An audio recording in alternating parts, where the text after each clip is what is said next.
പച്ചക്കറിയുടെ വിത്തൊക്കെ കേടുകൂടാതെ വർഷങ്ങളോളം ഇരിക്കാൻ ഇങ്ങനെ ചെയ്താൽ മതി. ഒരു ചെറിയൊരു ബോക്സിൽ ഇതുപോലെ അടുക്കി വെച്ചിട്ട് ഫ്രിഡ്ജിൽ വെക്കുക. നമുക്ക് ആവശ്യം തോന്നുമ്പോൾ എടുത്തിട്ട് അതിൽ നിന്ന് കുറേശ്ശെ വിത്തെടുത്ത് വീണ്ടും അതടച്ച് ഫ്രിഡ്ജിൽ തന്നെ സൂക്ഷിക്കുക. ഇതിപ്പോൾ 2 കൊല്ലം മുന്നേ ഉള്ളതും 3 കൊല്ലം മുന്നേ ഉള്ളതൊക്കെ വിത്തുകളുണ്ട്. ഇപ്പോഴും അത് നല്ല രീതിയിൽ മുളച്ച് കിട്ടും. അപ്പോൾ വിത്ത് കേടുകൂടാതെ സൂക്ഷിക്കാൻ ഇങ്ങനെ ചെയ്താൽ മതി.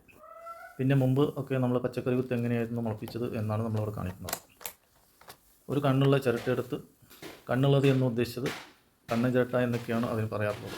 കണ്ണൻ ചിരട്ടയ്ക്ക് ദ്വാരം ഉണ്ടാവും, ഒരു ദ്വാരം. അതൊന്ന് ശരിക്കുള്ള ദ്വാരമാക്കി കൊടുക്കുക. അപ്പോൾ ഒരു നേർന്ന ശീലയിൽ വിത്തുകളൊക്കെ പൊതിഞ്ഞ് ചകിരിത്തുപ്പിൽ പൊതിഞ്ഞിട്ട് ചിരട്ടയിൽ വെച്ച് ഇതുപോലെ 3 നേരം നനച്ചു കൊടുത്താൽ മതി. 4 ദിവസം കൊണ്ട് വിത്ത് മുളച്ചിട്ടുണ്ടാവും. മുടങ്ങാതെ 3 നേരം നനക്കണം. എന്നാൽ 4 ദിവസം കൊണ്ട് വിത്തൊക്കെ ശരിയായിട്ട് മുളച്ചിട്ടുണ്ടാവും.